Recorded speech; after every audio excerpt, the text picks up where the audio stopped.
All right, so today we're going to be talking about air conditioning capacity, understanding how to calculate that capacity, the proper tools and locations of where we use those tools, and how to interpret the information given.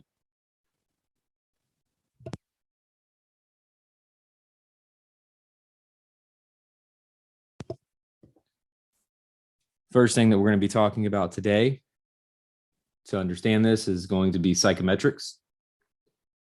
We're going to go through it because we do have to understand what we're looking at. Thermodynamics of HVAC. And some field examples. So we can go over those, study those, and then talk about what they mean.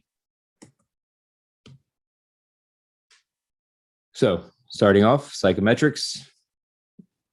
What is psychrometrics?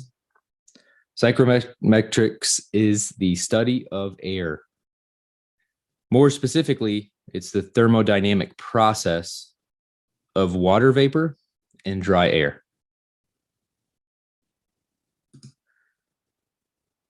Thermodynamic properties include things we talk about and check every day. First one being dry bulb,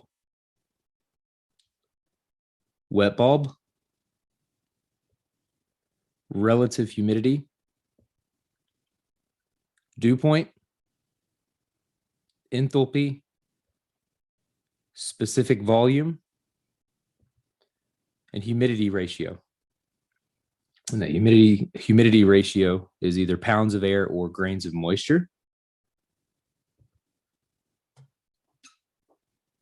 So let's start with the dry bulb temperature.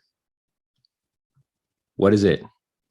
Well, if you're looking at a psychrometric scale or chart, it is the vertical lines that represent the sensible temperature. And the sensible temperature is what we feel and what most people talk about when they're talking about a temperature. How do we get dry bulb temperature? Well, we get it utilizing a thermometer. And what that thermometer is actually indicating is the intensity of the heat in the air. It does not indicate any amount of moisture in the air. And we measure this in degrees Fahrenheit or Celsius. So if you look at the scale over here, the psychrometrics chart, these are the vertical lines that we're talking about with the dry bulb temperature. And if you look at the bottom, as we move to the right, well, as we travel up and down, as it says here, we'll start with that. The temperature remains the same throughout this line the whole way up. When we travel to the left of the chart, you can see that the temperature goes down. And when we travel to the right, the temperature increases. So again, if we're looking at a psychrometrics chart, the vertical lines up and down is the dry bulb temperature. To the right increases, left decreases. You go up and down on that line. Wherever you measure that temperature, it stays the same. Next is dew point in grains of moisture. These are the horizontal lines on that psychrometric chart that represent two properties, depending on which end or which side of that chart that you are out on, that you're on, and which end's being used. The left side, okay, if we follow these lines, these vertical lines here, or the horizontal lines, sorry, to the left, we see that we'll come over and we'll reach a dew point. If we go to the right, you can actually see kind of that humidity ratio, those grains of moisture that we're talking about per pound of dry air. So again, represented by lines of constant humidity horizontally, traveling side to side, moisture content does not change. So we can see that dew point does not change, or those grains of moisture do not change when we travel horizontally. When we travel up, on the chart, the moisture will start to increase. Same thing with the grains of moisture right here as well. It will start to increase. Traveling down, it decreases. Same thing represented here on this chart. And this is a strip chart, just kind of showing that. Relative humidity. Well, these lines on the chart as well of constant relative humidity are represented by the curved lines that go from the bottom of the chart to the top of the chart. The amount of water vapor in the air compared to the amount of moisture the air can hold at a given temperature is the definition for relative humidity. So again, it's the amount of water vapor that's in the air compared to the amount of moisture the air can hold at a given temperature. And we're going to have a graph here, or a picture here that's going to show us, a figure that's going to show us what we mean by that. It's an indicator of how much moisture is in the air expressed in a percentage of saturation humidity. If you're all the way at the top of the chart here, that means that's our saturation line. That's 100% relative humidity. So what do we mean by relative humidity? Well, as air is heated, it will expand. So think of these cubes that we see here on this figure is the air, and it starts to expand. It's heated. What that does is that increases the volume. But what it does to the relative humidity, because it's a constant here, it decreases. So in this first cube here, you can see we're at 100% relative humidity. In the next one, it's only about 2/3 full, and we're at 66%, and so on and so forth. But you can see that the heat, or that the air is heated, indicated down here on the bottom by the temperature. Now, as air is cooled, so kind of the opposite of what a lot of people think, and it may be difficult to wrap your mind around it, but as air is cooled, what happens to the relative humidity? Well, it's going to increase until it reaches that saturation line, or that 100% that we were talking about.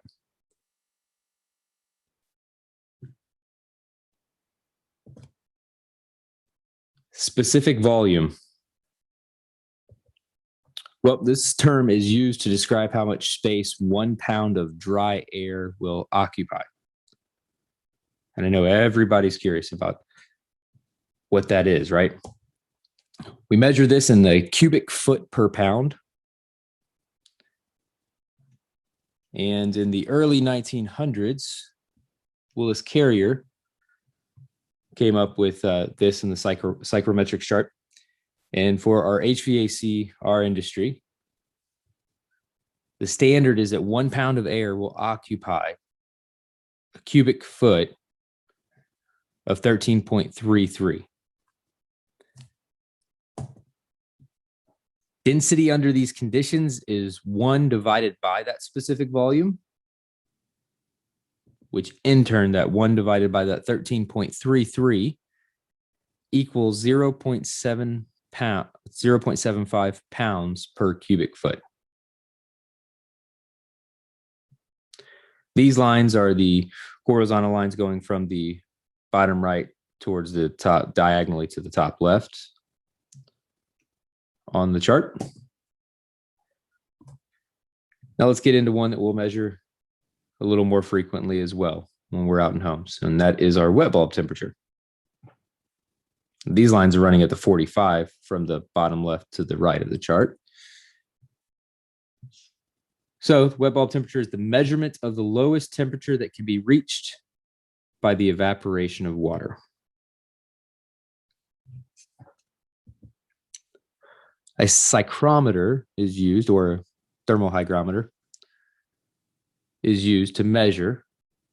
And a lot of us now have digital. There may be a few of us still that have sling psychrometers as well. Those are going to be the tools that we use to measure this.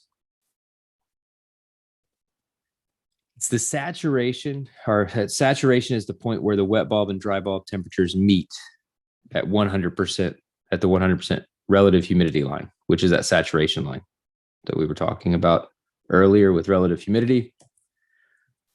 The wet bulb lines terminate right here at this curve. So once we get those measurements, we see where it terminates at the curve, and then that will tell us what our wet bulb temperature is. Now, this state is often referred to as the maximum amount of water vapor in the moist air at a given temperature. Nice thing about the psychrometrics chart, if you want to utilize it, okay, and there's apps and stuff for it too, we'll discuss that, is that it only takes two given numbers that we check, dry bulb temperature and a relative humidity. And we can plot that and point out what's going on in the air based off of that psychrometrics chart.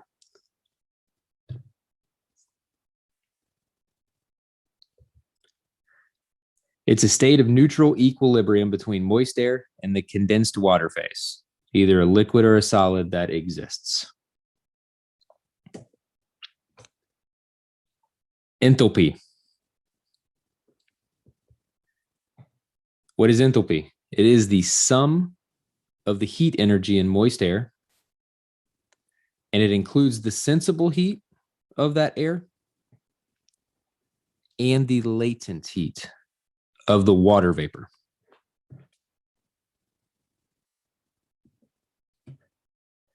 It's a measurement that's in BTU per pound of air.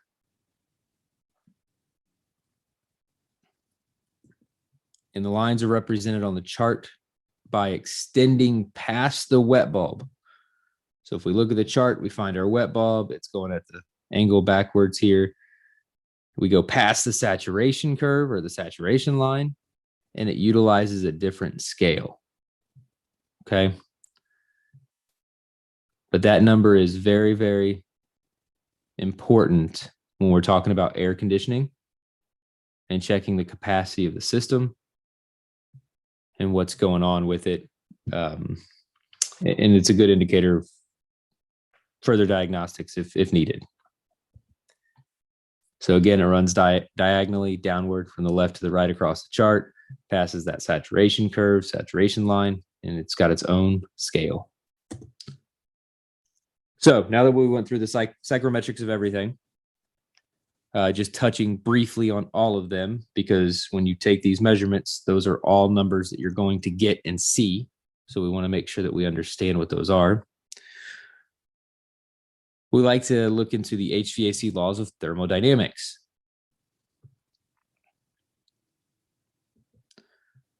The first law, okay, and if we can really wrap our heads around these three that we're going to talk about here, what we're going to do is we're going to become better technicians.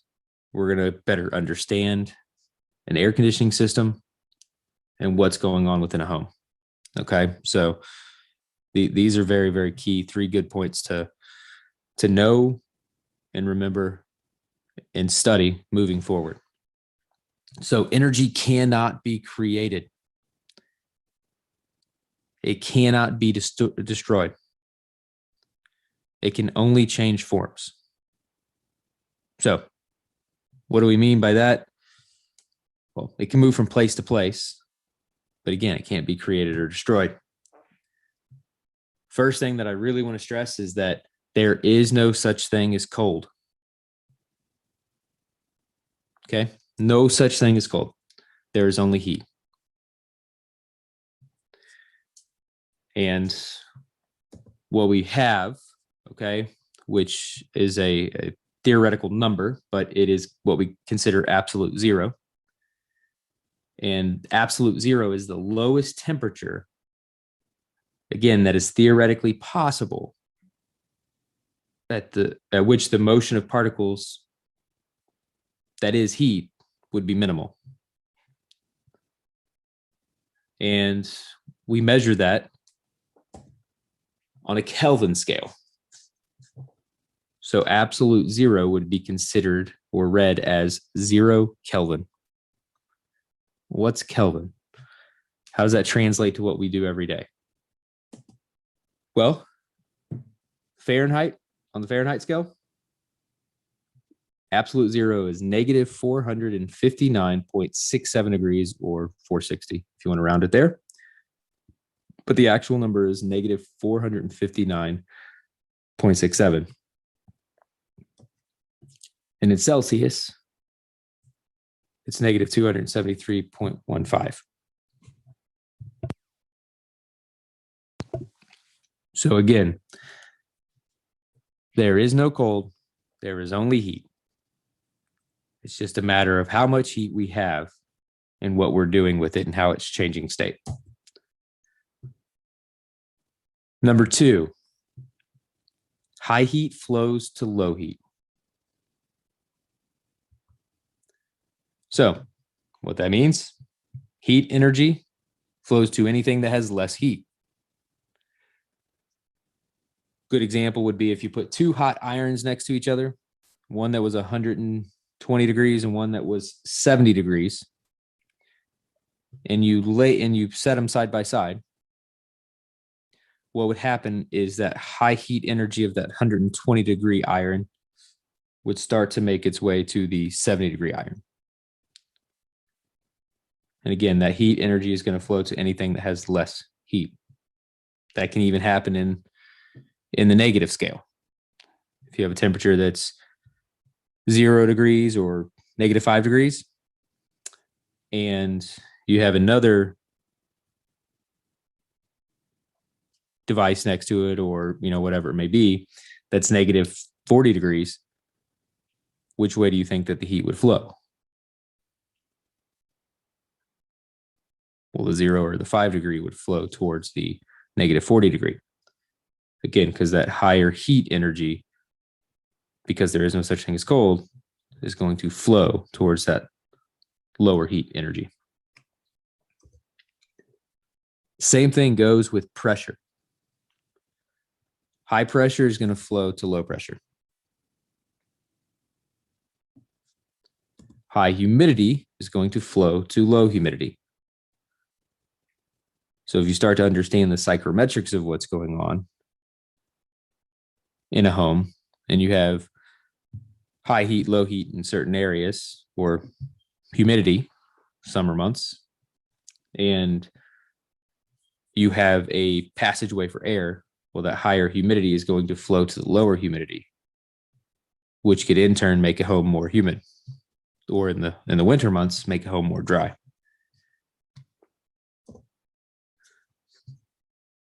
The third one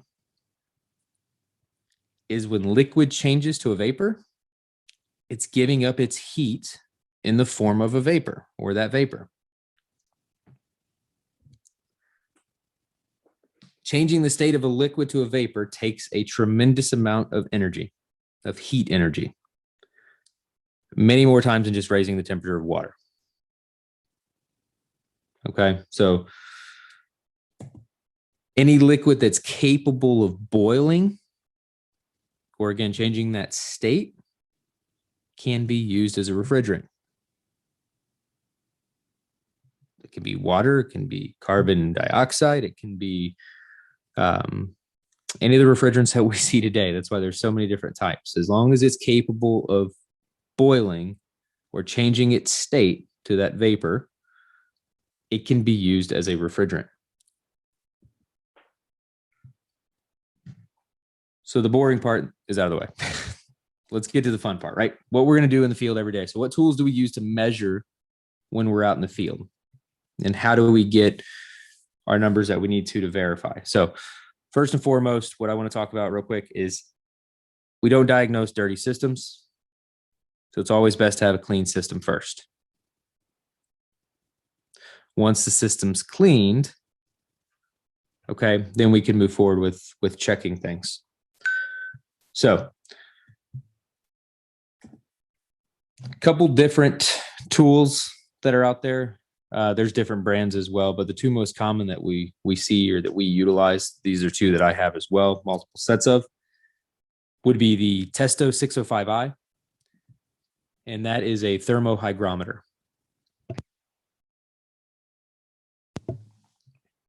And then the other one that a lot of us have out there as well is the field piece.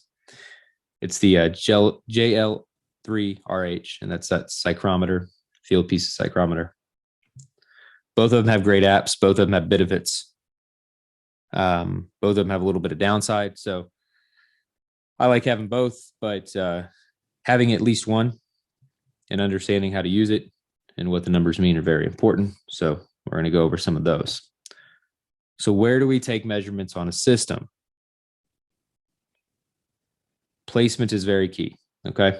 So we've cleaned our system. We got it up and running. We're going to go in, we're going to see what we're going to do, where we're going to take measurements here to actually check the capacity. We do not immediately want to jump to putting refrigerant gauges on a system.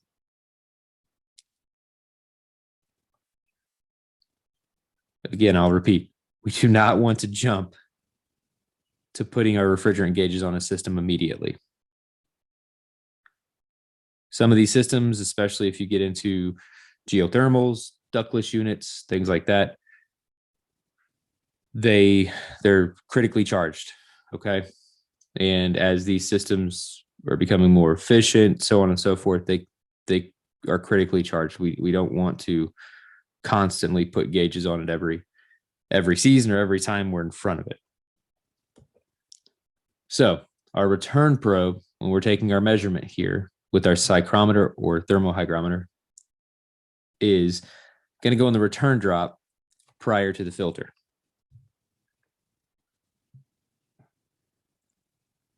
Say it has a humidifier on the return. It's a bypass humidifier. Where do we put the return probe?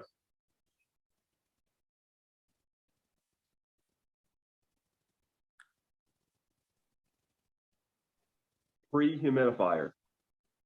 Pre-humidifier? Is that what you said? Yeah. Yep. Okay. I like to see what's going on after the humidifier because that is affecting the air going into our system. So I'm a nerd and I'll check both. I'll check pre and post. Okay. See what that difference is. It can really change if a lot of cold air is coming back across that humidifier on that bypass, even if the damper's closed.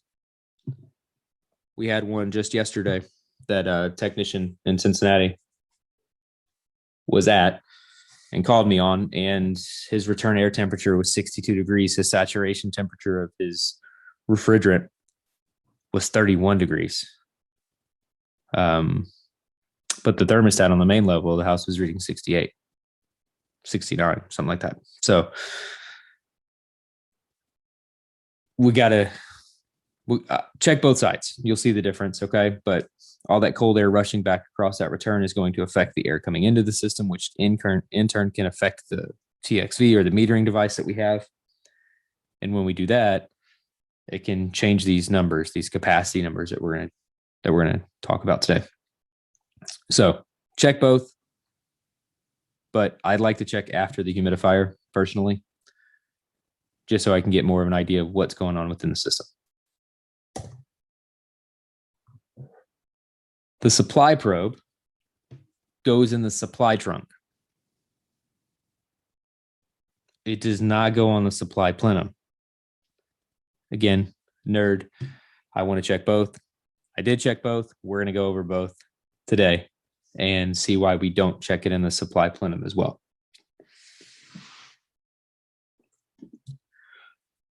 So as you can see here, using both of my tools.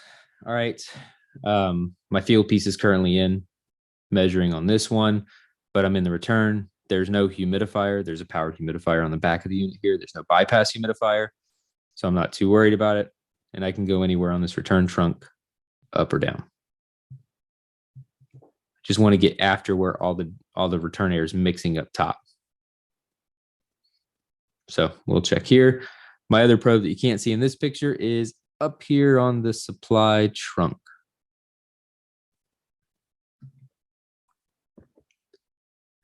So what do we need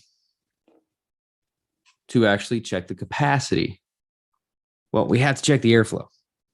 Okay, so this is where everything that we've talked about thus far in trainings and over the years of airflow is critical. Okay, so the first thing that we want to check is airflow. Now, if you got an infinity controller, you get to cheat a little bit, or an evolution controller. You get to cheat a little bit if it tells you what the actual airflow CFM is when the system's running. Now, once we turn the AC on, we turn it on to its highest stage. So you can see here it says stage 2. We like to get this thing ran into full capacity. So infinity controller, communicating controller can get that information to you. So we get to utilize that. There's still things that we want to do. And if we don't have this controller, we must measure. So the first AC that we have here, if we look at the nomenclature on the product data here, how many BTUs is that unit?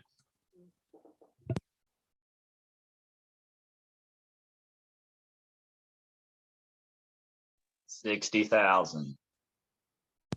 60,000. How'd you get that, Josh? Common sense.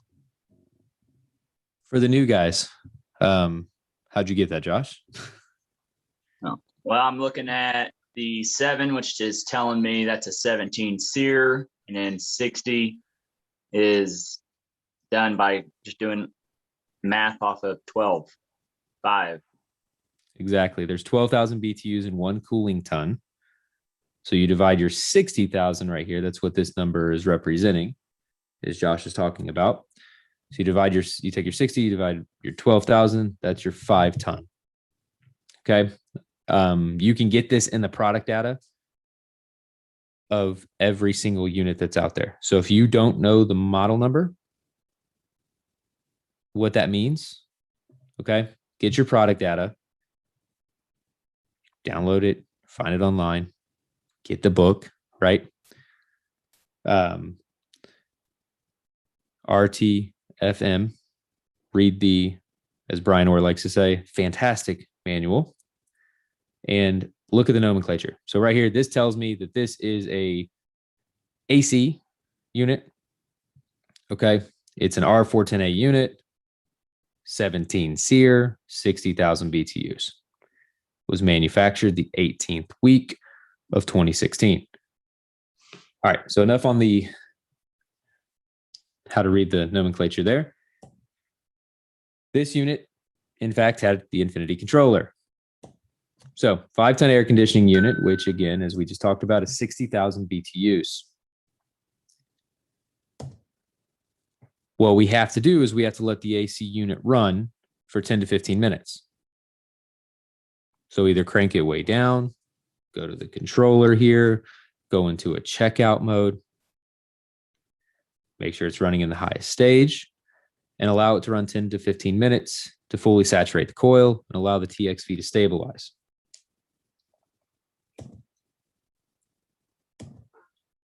So while the air conditioning is running for that 10 to 15 minutes, what we want to do is we want to locate where we're going to install our probes.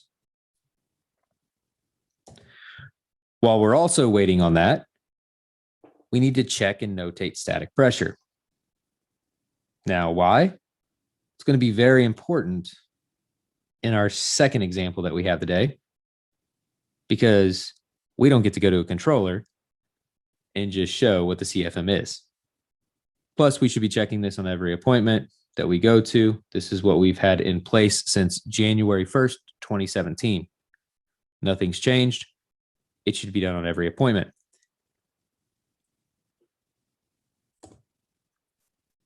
Open your Bluetooth probes app and turn on your devices.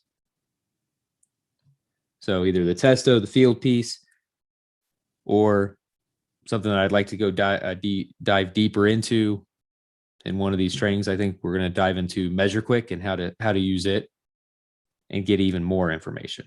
But for right now, open your Bluetooth probes app, turn on your devices, insert your probes in the return and supply, as we've discussed.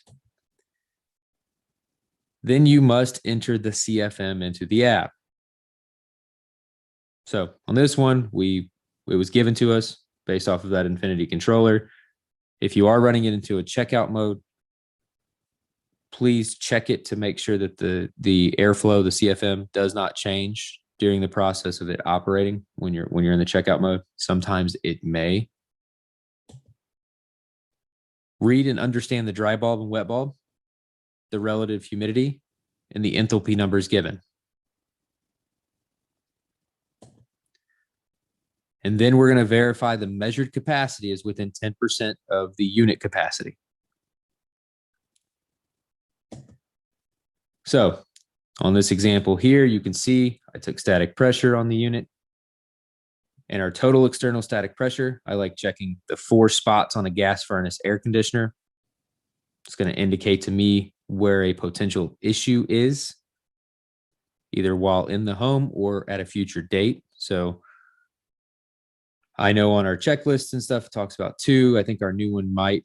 Josh may be able to help me on that one. Is our new checklist showing 4 spots to check, or is it just the 2 that we've had on the written version? The new checklist only shows 1, and that is total. It doesn't give you return or supply. But all I've been doing is writing RA with static, SA static, and then total beside it. So when you do RA static and SA static, where are you checking those numbers, those measurements, Josh? Post filter and pre-coil. So right here and right here. Yep. Now this is being recorded, so I'm going to send this to everybody. And we still seem to have people that are not on the same page or don't know where to check static. And when they see RA and SA static on our forms, they're checking in the return drop and they're checking in the supply plenum right here. That is Return not drop would only be acceptable if it was going through the return grill of a house, you know, exactly if it was a filter grill. But exactly. I mean, that's not super common. Not too common here. It is in other areas of the country. So yeah, know where you're checking. So that's why I write pre-filter, post-filter. It was right before on the return drop before it goes into the filter. Then it's after the filter, which is in the, you know, if there's a transition between the filter and the furnace, but you want to get as close to that blower cabinet as possible. That is our return air static pressure. Our supply air static pressure that's written down on our written forms or on the written forms is pre-coil. It's after the furnace, but before the coil. So if there's a riser in between the furnace and the coil, which we rarely see, hopefully we start to see more of that in the future. At least that's a training thing for myself that I'd like to get implemented going forward if we have space. Otherwise, try to get as close to that coil and above that furnace as possible. And it's not going to be too far off, no matter what most people say. I've checked thousands of these. If you're off by 0.01, it's not the end of the world. So if you have to check in the high limit, check in the high limit. And then we check post coil. Again, I like the 4 numbers because it's going to be able to indicate which way we go and looking to see what we can help rectify if static pressure is extremely high. So that's the main system static pressure. You can see I wrote high stage cooling, 1679 CFM. That was just a reminder to myself. So when I actually had my other probes, I flipped over to my other screen. Boom, I'm able to do my heating and cooling load. That 1679 then gets entered right here on these. This is the Testo app. And what that does is it takes these numbers that we see up here for the return, takes these numbers up here for the supply. It transfers it into the enthalpy number that we need, which we're going to go over if we don't have these tools, how to do that shortly. And it will then tell me what my capacity is of my air conditioning unit. Now, this is at 54,774 BTUs of cooling capacity. what was our unit size again?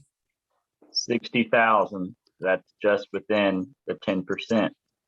Exactly, just within the 10%. Now, what I like to say is, what's the airflow range for, what's the CFM airflow range for an air conditioner per ton? This one's running at 335. Normal is 350. On most units, especially with variable speed, unless we change it. Yeah, most of them are running at that 350 now for manufacturing. It used to be designed off of 400 CFM per ton. Okay. What will happen to this number right here if this volume flow or the CFM increases? It'll go down. Actually, to go up.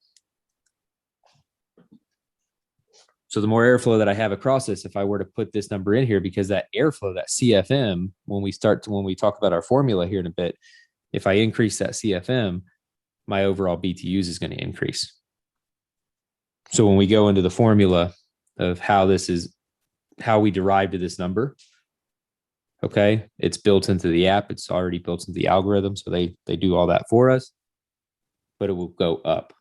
So this unit on this day, what I typically will do too, and I didn't do here, but on the app, I'll screenshot it and then I'll type up some stuff over here on the side, or I'll write it up. And what numbers would I write up over here on the side? What other numbers would be beneficial to know for somebody else in the future if they wanted to look at it?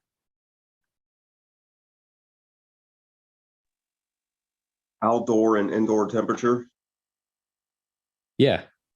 Outdoor air temperature, outdoor conditions would be beautiful to have right here. So usually I'll type up or I'll write up outdoor conditions. What was the weather like? What was the outdoor air temperature? Okay. What was the outdoor relative humidity? So on and so forth. And then if you run your air device, well, I don't have to have the indoor one. I did a central location of my air device and it's got that information for me. So fantastic. Now I have all these numbers that I can look at to see what's going on within a home and how it's being affected. Let's jump to the field piece setup. So I know a lot of guys and gals out there have the field piece, and I have no problem with that either. So same unit right here. You can see I input my 1679 CFM. I did my temperatures and everything right here. So my return probe, my supply probe, and it gives us our delta T.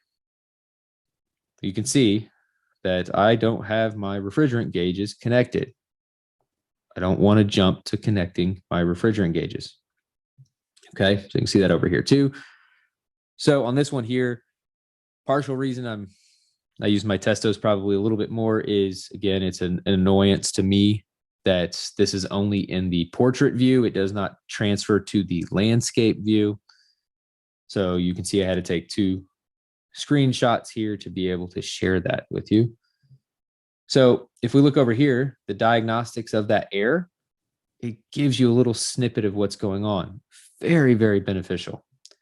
So our actual dry bulb that's just converted over here on our supply air is 42.3 degrees. Comes down, they transfer that over here onto the app, and it gives us a target dry bulb. And you get a target dry bulb, okay, by actually, there's a chart for it. And if you have the super cool slide rule, what you can do is you can actually take your indoor wet bulb temperature. So we can take this right here, the 54.2, and we can compare that to our dry bulb, okay, on this chart. And when we run across our chart, it will tell us what this supply air temperature number should be. And they do that for you here in the test or in the field piece app, which again is why I do like seeing this. I think this is very beneficial to many people. And our target dry bulb temperature, based off of these conditions for the dry bulb and the return wet bulb, should be 47.2. But I'm at 42.3. What do I do to help get those closer?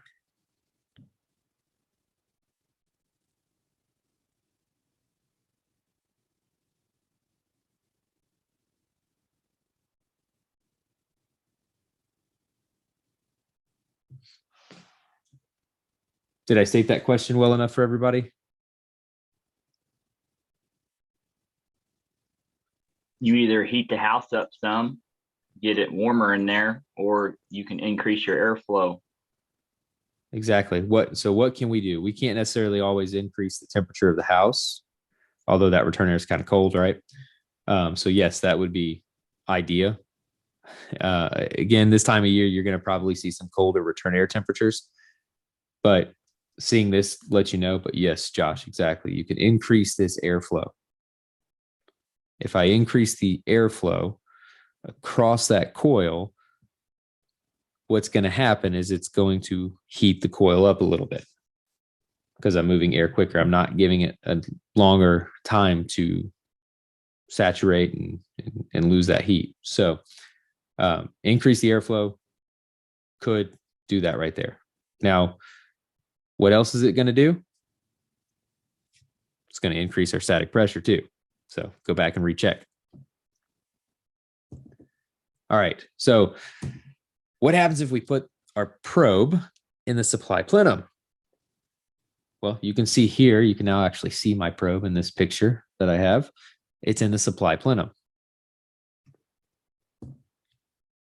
So keeping my field piece tools connected, 1679 CFM, let it run, let it stabilize a little bit. You can see the return was getting a little bit colder, but this will indicate something's wrong by turning red. You scroll down to the bottom and it tells you highlighted values are out of normal operating range. Check measurements again before proceeding. You can really throw your wet bulb number off and your other numbers off being in the supply plenum. So you can see the humidity increased a little bit. It went from 83 to 80, 85.6. Enthalpy number drops. So all these things will start to change a little bit, okay? So I do like, again, on the field piece ones that it indicates here in red to whoever's checking this that there may be an issue. So don't put it in the supply plenum, put it in the trunk. If you have a spider duct system, don't put it in the supply plenum. Put it in a supply run that's off of that spider duct system, okay? Out of line of sight of the furnace, the coil. Let's go to unit number 2. Just as we talked about earlier, 16 SEER, 2-4, okay? So someone other than Josh, Justin, we got 2-4. What's that mean?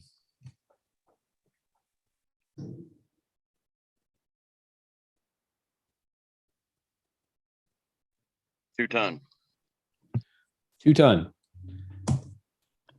Great. So standard thermostat here on this one. We don't have an infinity controller. We don't get to cheat. We don't have a communicating controller. So we have a 2-ton air conditioner, 24,000 BTU.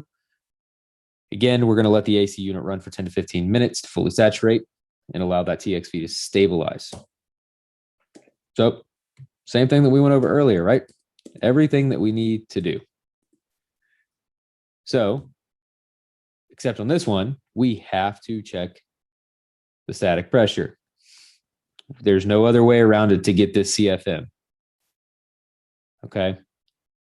We can tell, anybody can tell looking at a chart, or should be able to tell if someone's fudged these numbers. So let's check the static pressure. So pre-filter, post-filter, pre-coil, post-coil. 2 most important numbers for our total external static pressure is pre-coil, post-filter.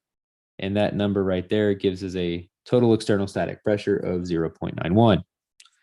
You can see up here, I didn't type in what the CFM was as the notation for myself because I didn't know it yet. Where am I going to find what that CFM is?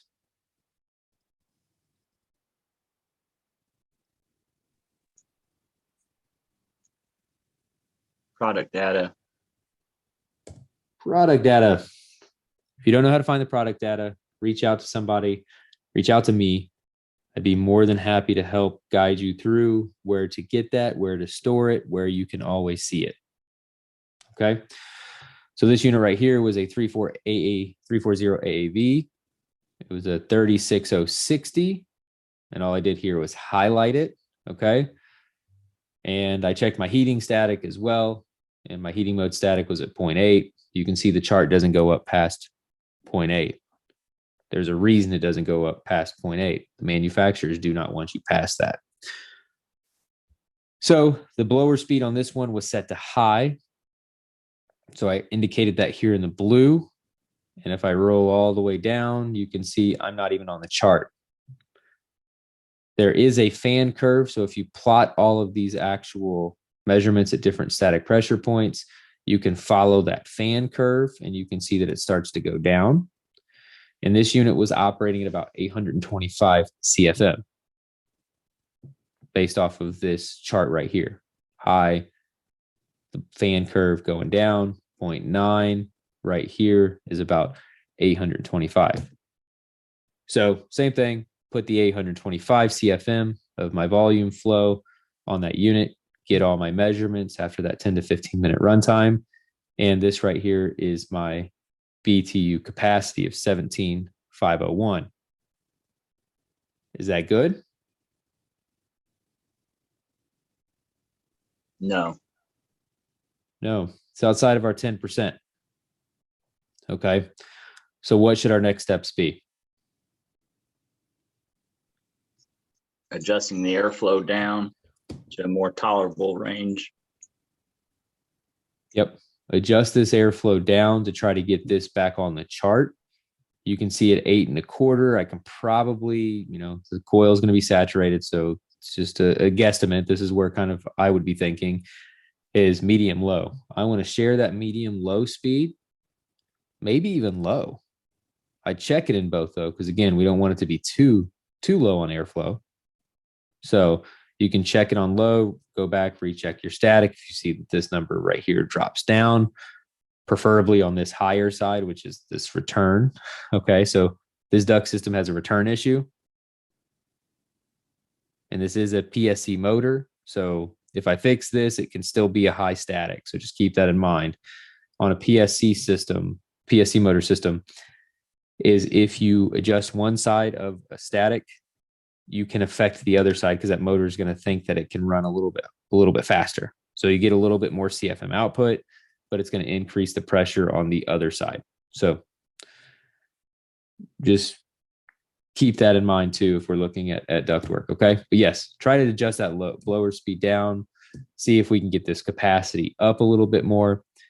Now I did that on the system and it didn't change. Okay, it stayed somewhere between 16.9 to 17.8. It was bouncing back and forth in between that range. So on this one here, this is where we would want to go further and checking the charge and stuff. So we have further training coming up that Josh Elliott's going to be putting on in the next few weeks. That's going to be talking about critical charge and charging a system, superheat, and subcool. So this is one where we would want to go further. Now, we don't want to just charge a system. All right. We want to offer decline, let the homeowner decline it if they want, that there could be a potential of this unit right here is 9 years old. There could be a potential leak in the system. So we have to offer, we don't just add refrigerant to it and say, oh, we're good. We have to offer finding the leak and then fixing the leak or replacing the component that's leaking.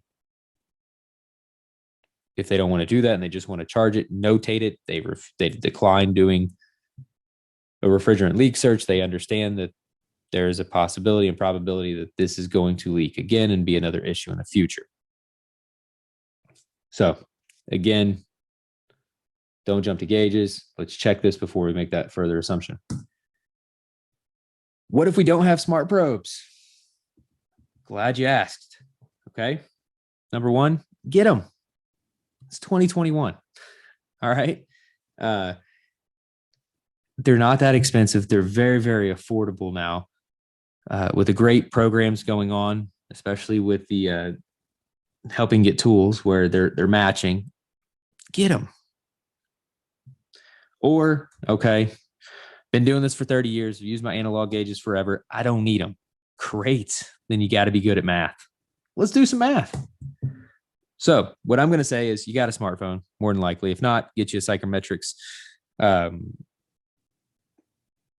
wheel, like a duculator, okay? But they have one for Psychrometrics. And we're going to open up the app and input the following information. Okay. You need to have a dry bulb. So you're going to have to have a thermometer, right? We all got our pocket thermometers, and you're going to have to get the humidity of the return. So you're going to have some sort of hygrometer or something that you can get that humidity return. So you need to notate the wet bulb temperature and notate the enthalpy if utilizing an app that gives you this value. Same thing on the supply. You do it for the return, you do it for the supply. You need both of those numbers. Again, I told you we need 2 numbers to get all our other numbers on the chart. So I use an app, okay? And I put it in here. I put in my dry bulb temperature. I put in my humidity and did the same thing on the return, same thing on the supply. So you can see here, input that. Now this app, I do like this app. This is the Psychro F degree Fahrenheit app. They also have a Celsius, so pay attention to which one you download. You can put this in and it gives you all these numbers. Look at that. It gives me my enthalpy. That's the number that we're trying to get to. Let's say you don't have an app that's going to give you your enthalpy. What you need to do is you need to write down your wet bulb. Okay. Then we got this chart. I'm going to email this chart out to everybody in the organization. And this is a wet bulb temperature to enthalpy conversion table. And how we utilize that is if you look here, okay, our wet bulb on the return is 52.6. Is that what we had over here on our other one? Let's look. 52.4. Okay, is what my probe was reading. So, but you don't have the probe, so we're going to read it here off of this. 52.6. What I'm going to do is I'm going to take that wet bulb temperature until I get my full number, which is 52. I'm going to go over to 0.6. And I'm going to write down that number right there, 21.79. Great. I got my enthalpy for my return. My supply is 44.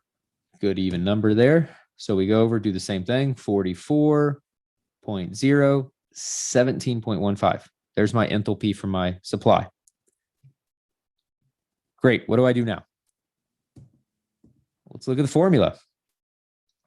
So if anybody wants this, it's going to be on the chart that I'll send out as well. It's got another side to it, so you don't have to write this down or anything. But it is good to remember and know if you're ever stuck and you need to check this. So what that means here on this formula is the return enthalpy that we just measured, that we just got, minus our supply enthalpy. Take that measurement or that difference, and you're going to multiply it by a constant of 4.5. And then once you get that number, we're going to multiply it by our CFM, which again is why we have check static and we have to know what our CFM is to get our BTUs. So let's go through this exercise together. 21.79, wrote it down for us, minus our 17.16. So it's our return enthalpy minus our supply enthalpy. So there's all of our numbers filled out. Multiplying by our 825 CFM will give us our BTUs. So the 21.79 minus 17.16 is 4.63. We're going to take that and multiply it by our constant of 4.5. And then we'll multiply that number by our 825 CFM to get our BTUs. So the 4.63 times 4.5 equals 20.835. We'll take that number, multiply it by 825. And our BTU capacity of that unit is 17,189. Pretty close to where our tools measured there. Does anybody have any questions on this formula and how I got to this number?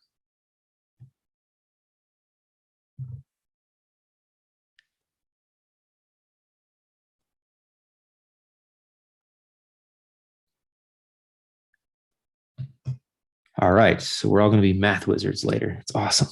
Love it. If you have any questions on it, let me know. Seriously, though. I'll get the chart out to everybody. So both sides of the chart, one that will show the formula so you can see it, and then the other side showing how you get to your enthalpy number based off of your wet bulb temperature. So moving forward, I love this chart. This chart resonated with me the other day. Okay. Is we've always done it this way. Man, if I had a nickel for every time I heard somebody in our industry say that, I don't know, I'd have $100. But we've always done it this way. Change is hard. I understand. Okay. Going from an analog gauge to a digital gauge, it can seem scary. It can seem different. You just don't know. You haven't done it. Just take the leap. Have faith. All right. If we start to do things that better our industry and we start to do things that we've never tried, over time, the progress is going to be significant. We're going to be better as individuals. Organizations will be better. And I mean, this is how change starts. Okay. This is how change starts within our industry. This is how, we start to get happier clients. We start to get that better engagement. And of course, we're all in this because we're doing it to help other people. So part of it may be selfish that we get to feel good for helping other people, but it's our job. And that's why we chose this career. That's why we chose this path. So again, this chart kind of resonated with me. So what we've always done never changes. Things that we've never tried that we start to try equals progress. That being said, thank you. We're right at our hour here. What I'll do is I'll take any questions now. Of course, my contact information's on there. So if anybody has any questions, feel free to reach out to me. I'm here to help. What questions does everyone in the group have right now?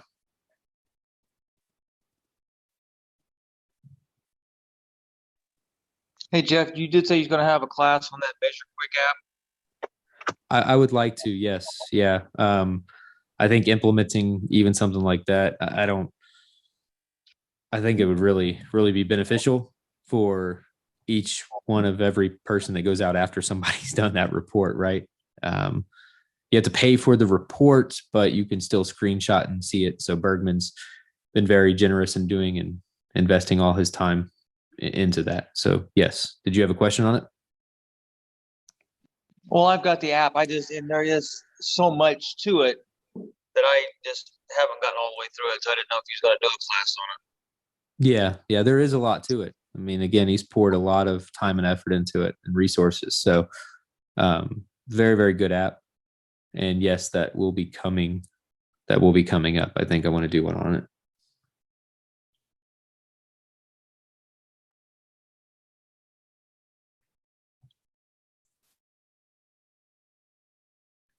Any other questions?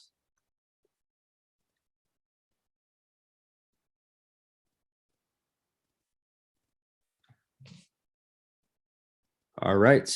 We're right past that hour. So if anybody has any questions, get a hold of me. Don't hesitate. Let me know. Again, my information's there. Should be in every